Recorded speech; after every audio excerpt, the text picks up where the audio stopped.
that it was my duty as an American, as a U.S. citizen, to raise my voice and to let it be heard, and to put my yard sign in my front yard. And my front yard is a stage, and Bruce Springsteen felt the same way. Peter Buck and Mike Mills, my bandmates, felt the same way. We've never supported a political candidate as a band, but desperate times call for desperate measures, and we were willing to put ourselves out there to that degree. The good thing that I can say about that tour and the mood of the country in general, I maintain that the majority of Americans, the majority of U.S. citizens, do not really genuinely support the ideas put forth by the Bush administration. The degree to which they've recognized or understood that, I'm not sure. But I think that we have potential to be a great country again. I'm going to switch subjects here. You said, looking back over your career. Let's talk about Gore Vidal, because this is a great story. Is it? Yeah, far away. I have production companies. I work as a producer of films, and I've worked on a lot of films over the past 18 years. A guy who was at the time, he was the protege of Michael Ovitz, who in the 1980s and early 90s kind of ran Hollywood.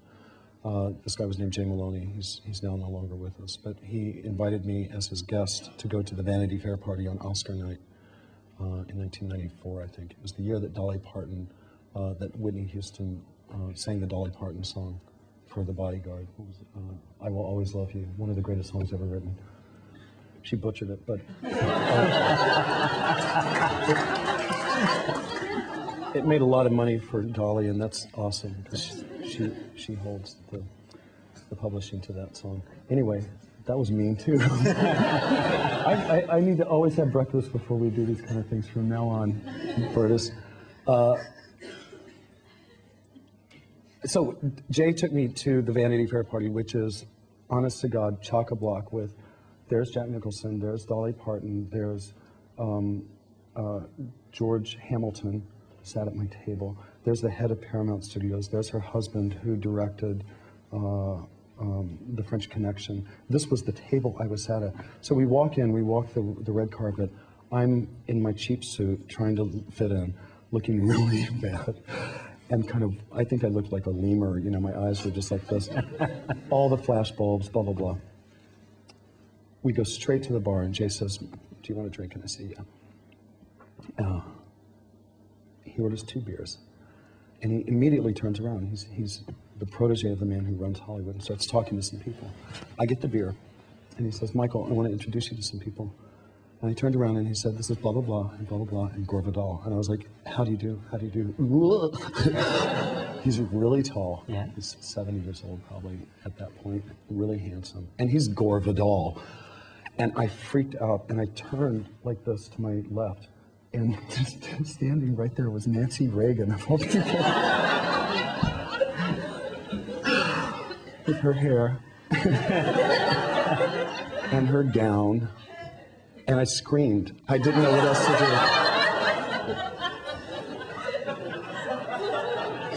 I later wondered if the two had ever met, Gore Vidal and Nancy Reagan.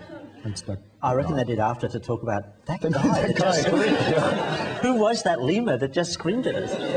I'd like to think that Gore Vidal remembers our meeting, but I doubt that he does. You might be surprised. You mentioned you've made films, and indeed, as producer, you're responsible for, in my opinion, the most original film of the last 20 years, which has been John Malkovich. It's an impossible film to describe if you hadn't seen it. This clip will give you just the tiniest idea.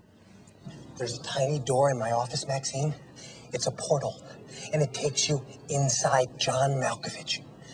You see the world through John Malkovich's eyes, and then after about 15 minutes, you're spit out into a ditch on the side of the New Jersey Turnpike. Sounds great. Who the fuck is John Malkovich? That's me.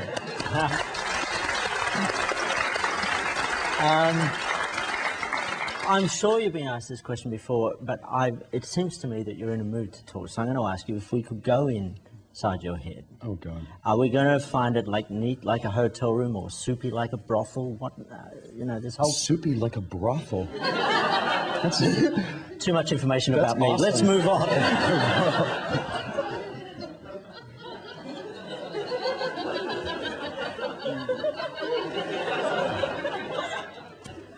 Maybe a combination of the two. Yes?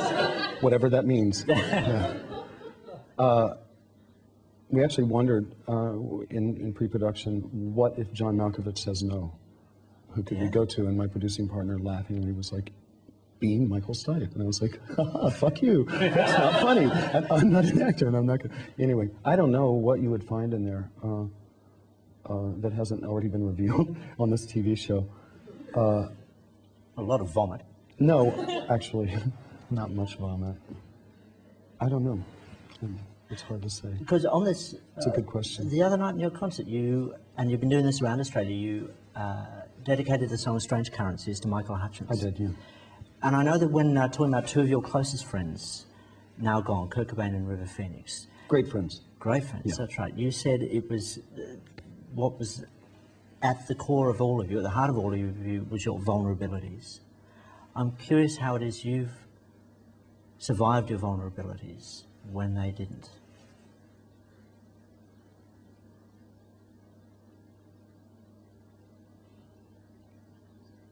I'm very lucky, I guess. I honestly don't know how to answer that. I've never thought about it in that way. You did once say that if Murmur had sold, your first album had sold 5 million, you wouldn't be alive today. So well, he was under immense pressure, that guy. And he had a lot of physical problems, and he was a drug addict. I kind of maintain, and this is my stupid theory, and who knows, that people that... No, I don't even want to say it on TV, to tell you the truth.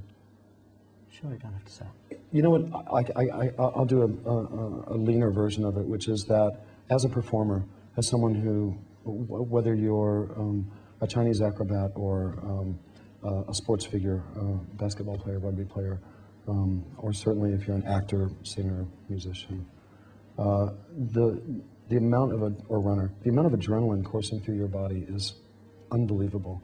It's the most powerful drug that I've ever taken, and I did a lot of experimenting when I was very young. I think that people that have that kind of adrenaline as a part of their life maybe are just looking for a balance. And that balance might be in drugs or alcohol. And it's self-medicating, you know, and sometimes it's a slippery slope. Rather than asking you to comment on Kurt or River, I'm interested in what made you strong, because other people, Tom York from Radiohead, have turned to you. How do I deal with this? I've been trying to, what's it called, disperse that kind of, there's this idea that people come to me. I am kind of like, I'm offering advice all the time, and I try to be really careful about that, because I don't know anything. But I really don't. But